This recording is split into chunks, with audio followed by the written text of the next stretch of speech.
All right, so I didn't hear anybody object. Here we go. Here we go. We're on lesson 2, frequency distributions, day 1. All right, we got 2 new learning targets. Learning target number 1. I can use the box and whisker plots and stem and leaf plots to display information, right? So the last lesson was a little bit about that mean, median, mode, quartiles, all that kind of good stuff.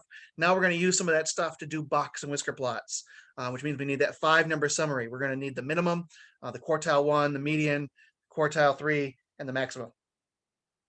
And then we're also going to play around a little bit with linear regression to negotiate the purchase or sale of a used car. I actually haven't perfected this part of the lesson. It's 3 days. It goes in 3 days. I feel like I need to do more because I teach linear regression in this, but I don't feel like I do a good enough job. I'm teaching you how to do it in terms of negotiating the purchase of a used car. I might need to tweak this a little bit. So it's 3 days. It's going to take us all week. The third day is like a Thursday, Friday type of deal. All right, so here's our vocabulary for this unit. Not too much, right? A frequency distribution. So we're going to show you usually a frequency distribution in terms of a frequency table. So you need to know how a frequency table works. We're going to look at frequency, which is about how many times a piece of data shows up in a data set, right? The frequency of how often it shows up. A stem and leaf plot. I'll show you what those are. They're created by a Hungarian statistician back in the day, and they're kind of an easy way without a use of a computer to display information, kind of condense it down and see it kind of easily. Box and whisker plot. I'll talk about more about that. It's got a little box. It's got two little whiskers off the side of it, and it shows the 5-number summary of the median and the quartiles and the min max. All right. We'll also show you a box plot and modified box plot, and we'll get into what that's about. All right, so that is where we're starting now. You want to put your name where it says your name, right? And I'm going to ask you, of course, what is the learning target? Well, you can just come back on over here and you can select your learning targets and do a little Control-C type of deal, or right-click and click copy. Woo, hard to say that. And come on over here and you can do Control-V to paste it there, or else you can right click and go paste. Right, either way it works. This is just my little insurance program to ensure that you've at least looked at the learning targets. All right, so these are the math topics I planned for this unit on automobile ownership. We're on unit 3, automobile ownership. These are the topics of the unit. This is just me. This is just more this stuff here is just more for me in terms of planning the instruction, but I like to give it to you as well. And we are on lesson 2, graphs, frequency distribution. All right, we're done with buying and selling cars using statistics. All right, we have 2 warm-up questions. Warm-up question number 1. Terrence went shopping at Walmart and his cart total came to exactly $100. The sales tax in Monroe County is 8.5%. How much tax will Terrence have to pay at the register? Hopefully this one's kind of easy. Let me give you a hot second to figure this out. Of course, if you're done with the first one, you could work on the second one. I just want to make sure we know how to calculate sales tax.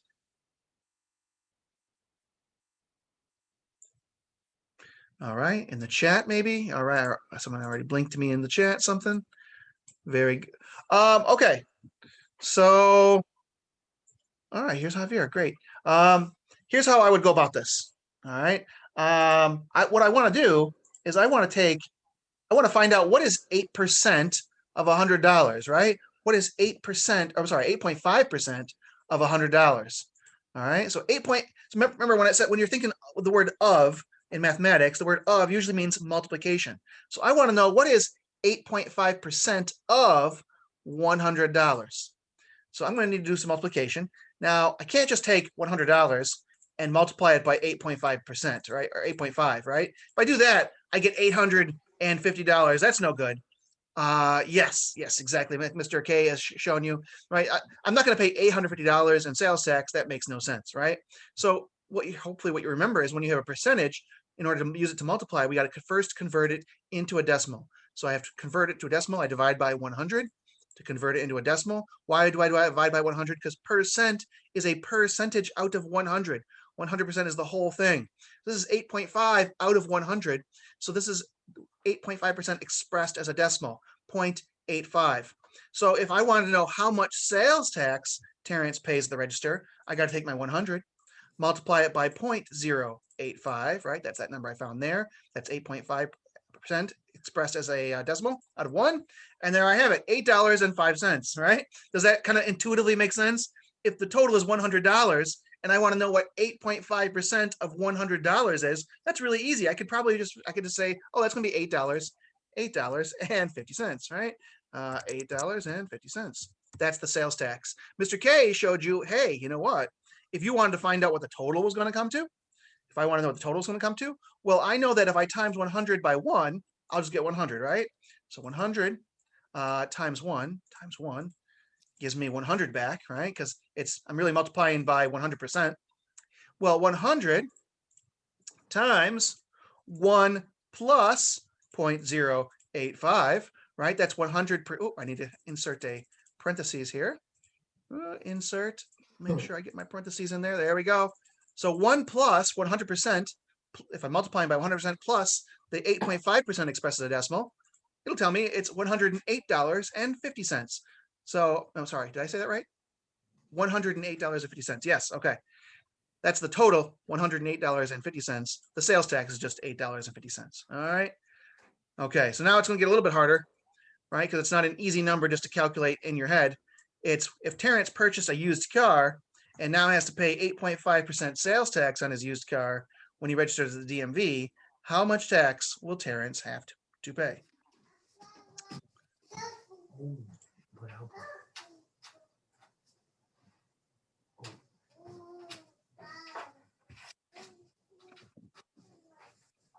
So using what you just learned,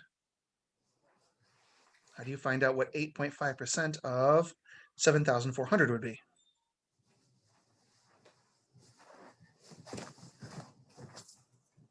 Ha!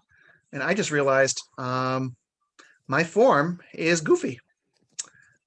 My form is goofy. When I put in the $8.50, I just noticed that it says must be a number equal to 108.50. So I guess for now, you'll have to do this. I will fix this little problem here in the next iteration.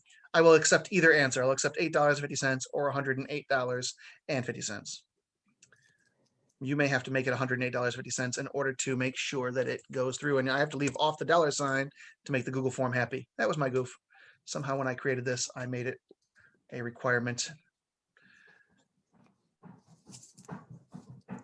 Make the Google form happy. Make it 108.50. All right. Anybody want to comment on 8.5% sales tax on a car of $7,400? This always makes me sad when I buy a new car. I have to like go to the DMV and pay a bunch of sales tax. I'd say it's about, if you say 9, in between 50 or 560 and 630-ish. So it's the same sales tax. I'm going to convert my percentage into a decimal again, right? That's 0.085, right? I got my 7,400. I'm going to multiply it by 8.5% expressed as a decimal. And there we go. $629, just like Desmond said. Very good, right? $629 would be the sales tax. That would be, if you were to buy a car worth $7,400, you would have to pay 8.5% sales tax when you register it at the DMV. So hopefully I didn't goof this one up. 629. Good. This one will take. All right. Good. Very good. Very good. Okay, graphs. Why graphs? Well, I want you just for a moment to consider all the different graphs that you've seen in mathematics textbooks and science textbooks and on the line, and think of all the graphs that are in newspapers and magazines and on television. One of the reasons I really like say, the New York Times is because they are really good about displaying information in graphs. Well, why do they do this? Why do we put information in graphs? Well, it's kind of like, it goes like this. The reason why we do it is because it's easier to see the data, right? It's easier to see data in a graph and see what's happening with the data when it's in a graph than just giving us the data table. The data table would take analysis, and the graph does some of the analysis for us, right? There's the saying, a picture is worth 1,000 words. Well, the graph is a picture of data, right? Graphs gather and present information in an easy to see format that can be interpreted quicker than information from a long list. In your mathematics careers, You certainly worked with bar graphs, histograms, circle graphs, line graphs. If you'll recall, we did some stuff with scatter plots on the mortgaging, all right, that mortgage line paying off the loan balance over time. We created a scatter plot on that. And we can use these kinds of trends in data that have a long list, and we can find the trends in that data that can be hidden in the list, right? We can see it on the graph. So we learned about measures of central tendency. We learned about measures of dispersion. Central tendency, that's the mean, the median, and the mode. Those three M's we always get confused. The mean is the average, the median is the middle number, and the mode is the number that shows up the most. And we also learned about measures of dispersion. I think that we only learned about two measures of dispersion so far. We learned about range, and we learned about interquartile range. Those are measures. Dispersion is measures of spread. All right. So in this lesson, we're going to learn about two graphs that present information about central tendency and dispersion pictorially in a picture. Right.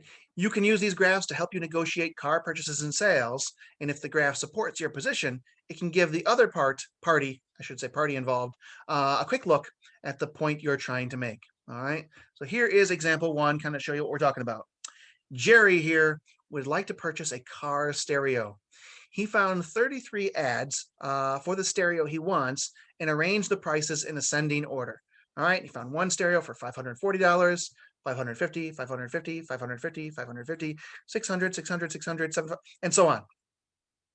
Jerry here is analyzing the prices, but he's having trouble because there are so many numbers. How can he organize his prices in a helpful format to help him see the trends going on in this data? So this is his data. He would like to then turn this into a picture to help him see it a little bit easier. Well, one potential way he can set this up is as a frequency distribution, all right? And this table here is called a frequency table. A frequency distribution is a table that gives the price and the frequency, the number of stereos that are advertised at each price, right? So what Jerry will do is add the numbers in the frequency column to find the total frequency, the total number of pieces of data in his data set. So this is the frequency column. If he adds up all these numbers, this 1 all the way to that 3, if he adds all those up, he gets a total of 33. There are 33 numbers in his data set. Right here, there are, if you count all these, if you want to, there are 33 numbers in this data set right here. All right. If he wants to make sure, okay, so then this helps him make sure he does not actually leave out a price, right? Because there are 33 prices in this set, the sum of frequencies is 33. Jerry concludes that his frequency distribution is correct. Okay, so that's a frequency table, also known as a frequency distribution. It's important because it gives the frequency. So notice how there's 550 shows up once, twice, 3 times, 4 times in his data set, right? 550 shows up 4 times. Well, in the table, 550 has a frequency of 4. It shows up 4 times. 990 showed up 6 times, once, twice, 3 times, 4 times, 5 times, 6 times. So it has a 6 by it. So if you can kind of see how this works, you line up all this prices, and it kind of lets you kind of condense your list a little bit. It helps you see things. For instance, I could easily look at this list and say the mode of this list is 990. And then by kind of doing a little bit of math, I could figure out the median really fast too, by just keeping track on either side of this where this is. All right. So use the frequency distribution from example 1 to find the number of car stereos selling for less than 800. All right, use this table right here to find the number of car stereos that sell less than 800. Sell for less than 800.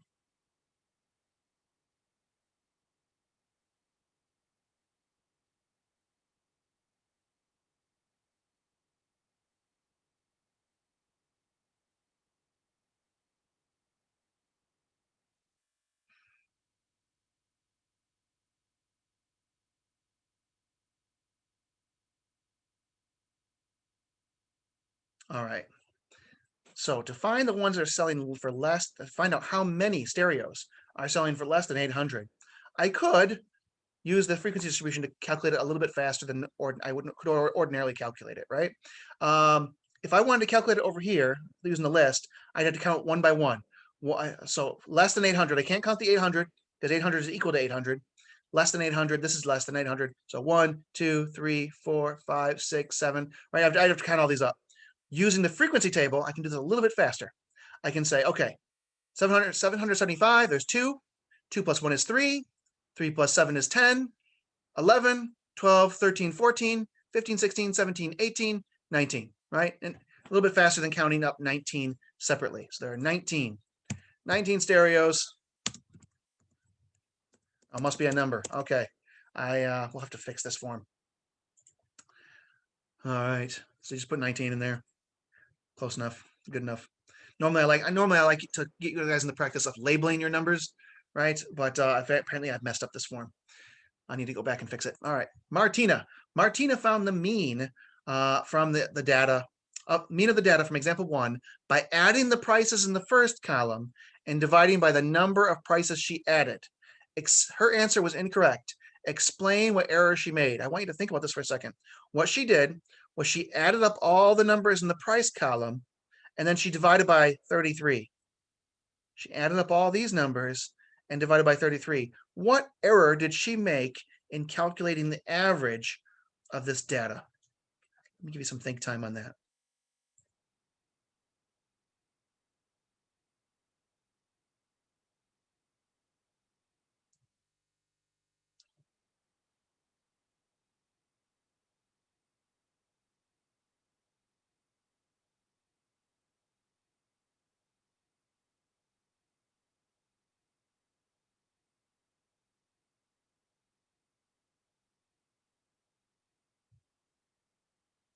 Why was Martina wrong? Why can't she just add up all the prices in the price column and divide by 33?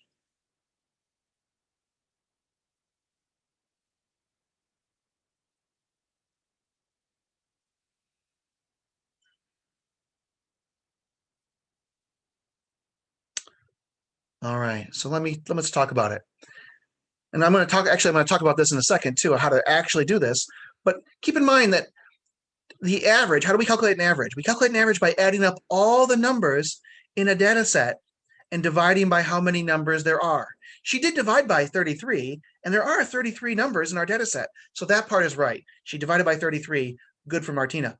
The problem is she can't just add up the numbers that are just in this column, right? Because notice like 550 shows up 4 times. What she's doing is adding 450 once, adding 550 once, adding 600 once, but she can't do that because 550 shows up 4 times in the data set. 600 shows up 3 times in the data set. She would have to add up all these numbers and divide by 33 if she wants to go about it like this, right? If she wants to do it her way, she'd have to add up all the numbers in this table, the full information. She's not interpreting this frequency table correctly. She's not quite understanding the idea that 550 shows up 4 times, that 900 shows up twice. She needs to include that piece of the data in order to calculate the mean here. So Martina needs to include the frequency information when she calculates the sum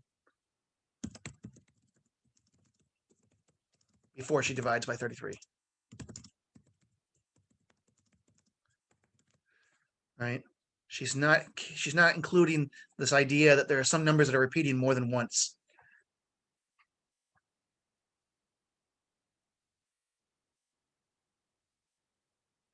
You don't have to have exactly what I've put, but you have to have some idea of, give me some idea that you know what Martina is doing wrong there. Give me just a couple seconds to finish typing this up. Next question I'll be asking you is find the mode and the median. All right, so if you're already done typing it up, you can start answering those questions. I think I already talked about it, how easy it was to find the mode when you have a frequency table.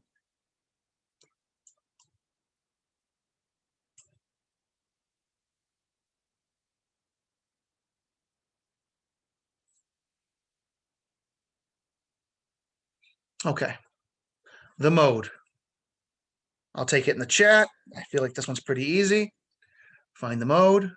Oh, wait, I got it wrong. I told you the wrong mode, didn't I? I feel better now. I did that on purpose. I look at it. I just looked at it again and said, wait a minute. There's another number other than 990 that shows up more than 6 times. 990 is not the mode.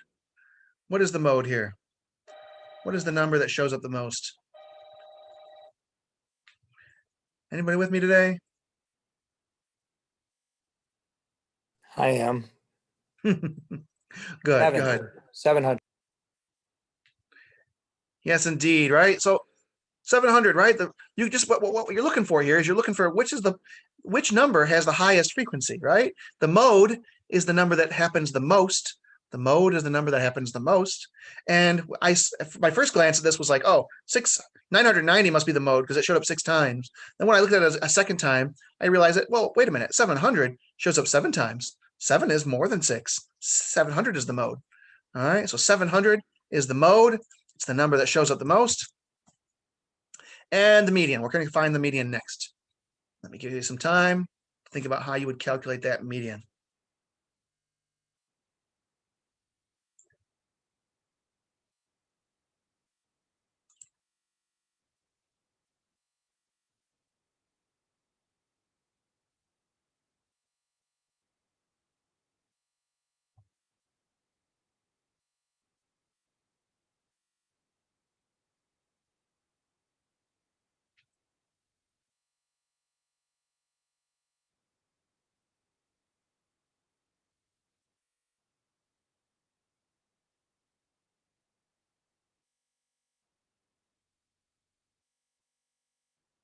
All right. So remember, the median is the middle number. The median is the middle number. So what I would need to do is find out what the middle number is. If I had the data table, I'd start crossing off my lowest and my highest numbers until I arrived at a middle number. And remember, I can cross off 3 at a time from both ends or 4 at a time. All right, well, cross off though, that's 4 at a time. Cross off the next 3 lowest, cross off the next 3 highest, cross off the next 3 lowest, the next 3 highest, and I see 750 is in the middle. All right, when I cross off all my highest, all my lowest, 750 is in the middle. Here's how to do it on a frequency table. If I cross off 4 here, I've got to cross off 4 here. So there's 1. There's 4 more. I've crossed off 5 up here, which means I need to cross off 1 more over here. Well, this is going to be, all right, cross off that 6. That means I need to cross off 5 up here. So there's 3, there's 1. That leaves me with 2 more to cross off. Let's see, that's 7. All right, let me see if I cross this one off. That's 5. You got to cross off 5 over here. 2, 3, 4, 5. And that leaves me with 750 in the middle. So you kind of you're trying to balance like, okay, 1 plus 4 is 5, plus 3 is 8, 9, 9 plus 7 is 16. I want to make sure this, so I've crossed off 16 on the bottom, and then 3 plus 1 is 4, plus 6 is 16, 18, 19, 20. Wait, hold on. Did I goof this up? 4, 10, 12, 13, 14, 15, 16. All right, so I've crossed off 16 on both the top and the bottom, arriving at 750 in the middle. The median is 750. All right, so that's 2 ways to show you how to do that. 750 is the median.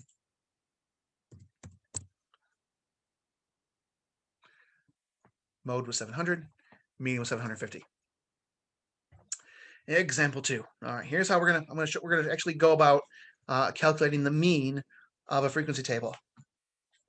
Well, if we wanted to find the mean of the car stereo prices from example 1, Jerry would have to create a 3rd column to make it easier for himself to find the product of the first 2 column entries, right? Because 540 shows up once. Well, 1 times 540 is 540. 550 shows up 4 times. So 550 times 4 would be 2,200. See, Marta just added all these numbers in the price column. But what she really needed to do was add up all these numbers in the product column, right? She needs to multiply, say, 775 by 2 to find out that it's 1,550. And these are the numbers she needs to add together before she divides by 33. All right. So she's taking the product of each one of these entries, taking 600 times 3, that's 1,800. 700 times 7 is 4,900, and so on. When she takes the sum of all of these entries, of all the products, right? She takes the sum of all these, she finds that's 26,425. Well, 26,425 divided by 33 is going to be 800.76. So the mean price, the average price for this data set is going to be 876. And this is being calculated using this product column, right? If I was to do this on my calculator, where'd my calculator go? It's right over here. Here's how I would try to calculate the mean a little bit easier on my calculator. I would take 540, right? What I'm doing right now is trying to find the average. To find the average, I need to take a sum of all the data in the data set and then divide it by how many numbers there are in the data set. So first I'm finding the sum. I'm taking 540 plus, it only shows up once, so it's just 540, 550, oh, not 55, 50, and I would multiply it by 4. And then I would add 600 multiplied by 3, because it shows up 3 times, right? And then I would add 675. I don't have to multiply that by 1. I know what that is. So I'm just going to put 675 by itself. 700 shows up 7 times, so it's going to be 700 times 7. 750 shows up once, so I'm just going to add 750. Plus, remember, I'm finding that sum. 775 shows up twice, so I'm multiplying it by 2. Plus, 800 shows up once, I just keep it the way it is. Plus, 870 shows up once, just keeping it the way it is. 900 shows up twice, so it's 900 times 2 shows up twice. 990 shows up 6 times, multiplying it by 6. Oh, gotta make sure I don't make any mistakes. Gotta check my work. Times 6. Hopefully you keep me honest over there. And then 1000 shows up once, so I'm just going to add 1000. And 1200 shows up 3 times, so I'm going to take 1200 times 3. I should get 26,425, and I do, right? There it is. That's how I'd calculate the sum myself. If it was on the calculator, I would divide that by 33 to find the average of $800.76, right? Rounding to the nearest cent.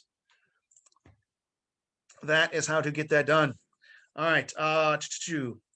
Jerry, from example 1, decides he is not interested in any of the car stereos priced below $650 because they are in poor condition and need too much work.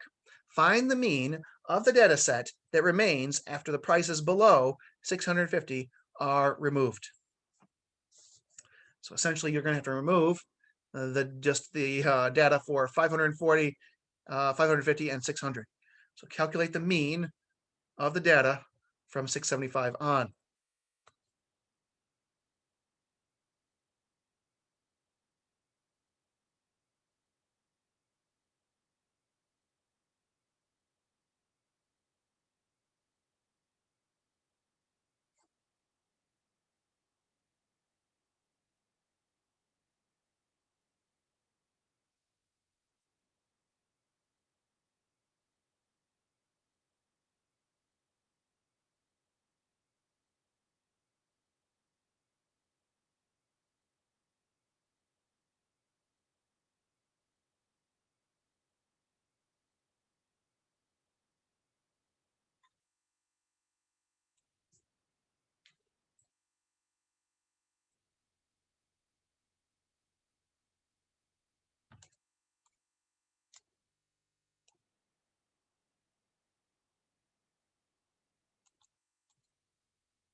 All right. Anybody need more time? Anyone need me to show that to them?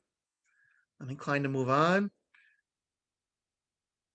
Unless somebody speaks up, says I need a little assistance on this one. Can I get a thumbs up or something? And participants, let me know you're okay. Give me some indication that you're doing all right. Yeah. Were you able to calculate this one?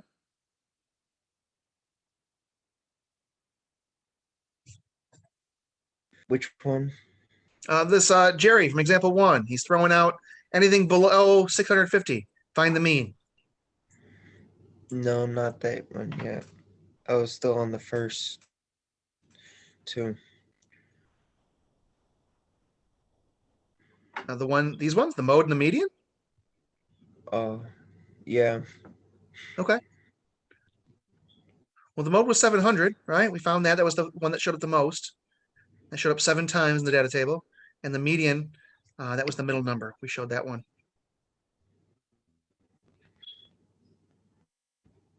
All right, well, to find, I guess, if you're struggling with this one.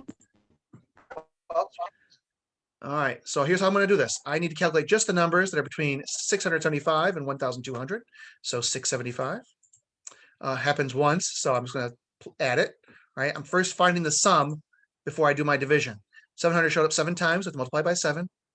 Plus 750 shows up once, so I'm just adding it to the sum, to the total. 775 shows up twice, so I have to multiply it by 2. Let's see, 800 shows up once. 870 shows up once, so I'm just adding 870. 900 shows up twice, so I'm going to multiply by 2. 990 shows up 6 times, 990. Multiply it by 6 because it shows up 6 times. Plus 1,000 shows up once, so I don't do anything to it. And then 1,200 shows up 3 times. I multiply it by 3.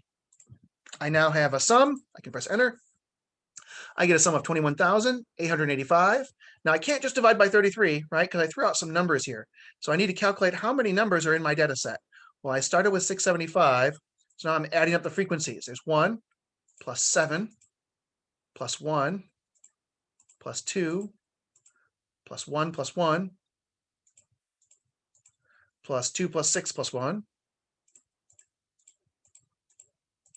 plus 3. So there's 25 numbers in my data set. So I take the 21,885 and divide it by 25. I will leave that to you. Take 21,885 divided by 25 to find the mean, right, of the data set that remains after those prices are removed. All right, example 3, stem and leaf plots. This is the stem and leaf plot thing. Rod is doing some internet research on the number of gasoline price changes per year in gas stations in this country, in his country. He found the following graph called a stem and leaf plot. What are the mean and the median of this distribution? Well, here's a stem and leaf plot. Looks like this. This is the stem.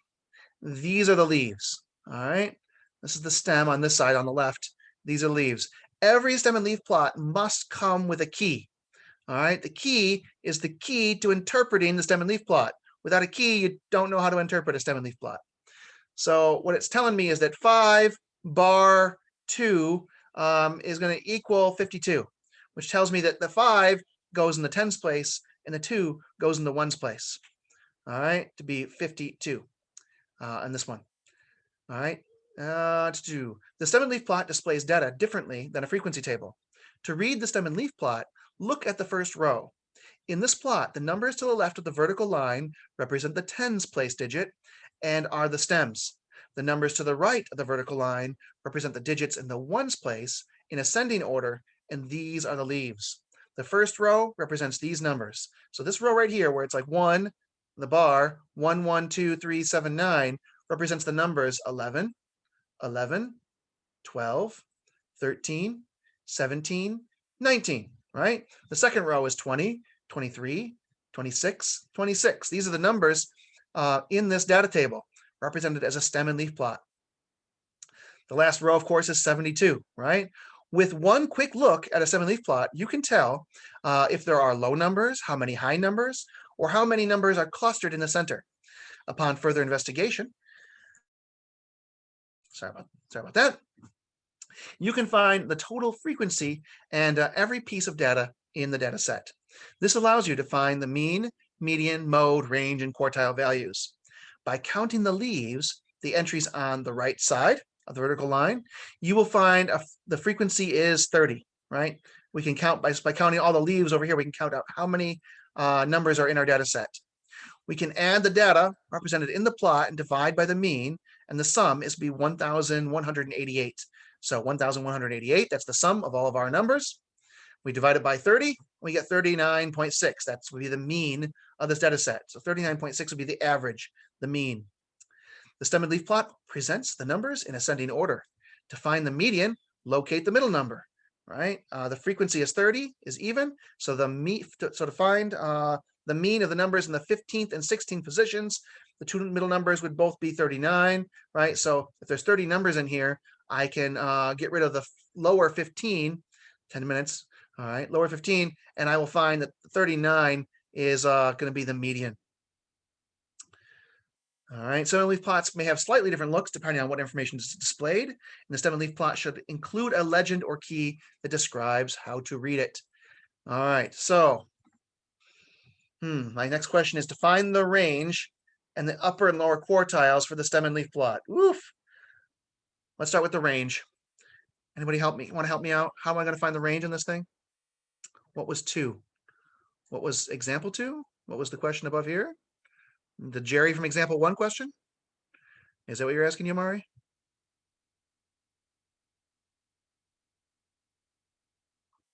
All right, I don't know what Yamari's asking. Once she clarifies, she'll type that in and let me know.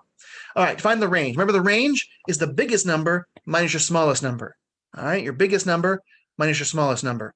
So let me take a look at this.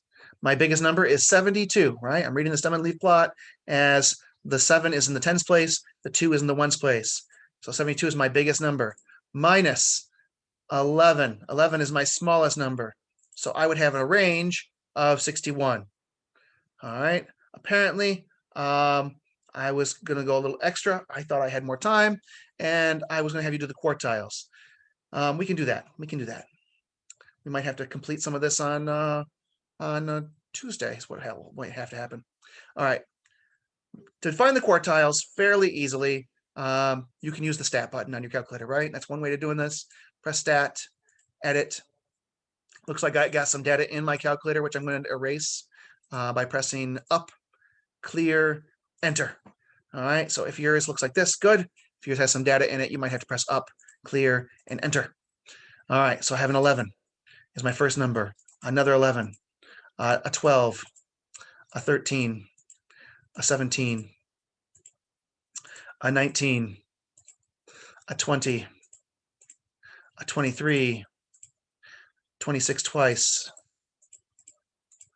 38 once. Oh no, 38 twice. All right, 39 happens what, 5 times? So 39 once, 39 twice, 39 3 times, 39 4 times, 39 5 times. How did I do that? I didn't want that. There we go. 39 5 times. Good. 40 once. Just reading that stem and leaf plot. 52 twice. 54. 55. 55 shows up 3 times. 56. 57. 63. 64 shows up twice. I'm almost done. And so last but not least, 72. All right. I've got 30 pieces of data in my data table in my calculator. Once it's in list all in L1, list 1. To calculate this, I want to go to 1 var stats, right? I press the stat button. I want to go over to the calc menu, so I press to the right. I see 1 var stats. That's what I want. I press enter. I want to calculate the stats in list 1, so I pressed enter a few times. And voila, here are my quartiles. The median is 39. Q1 is 23. Q2 is 55. 23, 55. So for my answer over here, oh, what did okay. Q1, I said that was 23. Q3, I think that's 55. Okay, bring my calculator back up to see what I wrote. Yes, indeed, my memory was correct. And then what did I find for the range? 72 minus 11. 72 minus 11, I forgot what that was already. 72 minus 11. I can do this. 61. There we go, 61. There we go. Range equals 61. That's how you could find the quartiles and the range using a stem and leaf plot. And what do we have on time? We got 4 minutes. And I've got this box and whisker plot, example 5, and some questions. With 4 minutes to go, I think we might just wrap up there. We will hit the the rest of example 4 and example 5 on Tuesday, and then we'll finish this up on Tuesday. And then Tuesday's assignment I will then make for Thursday, and we'll just push everything back a day. I'm biting off a little more than I can chew on these. I'm thinking I can get more done in 50 minutes than I can, and I'll have to just kind of readjust. Things were too short before. I'm trying to put in more content, so it's not half hour. All right, so we'll stop there, and we will see you tomorrow once you wish us a happy Monday. Happy Monday, people.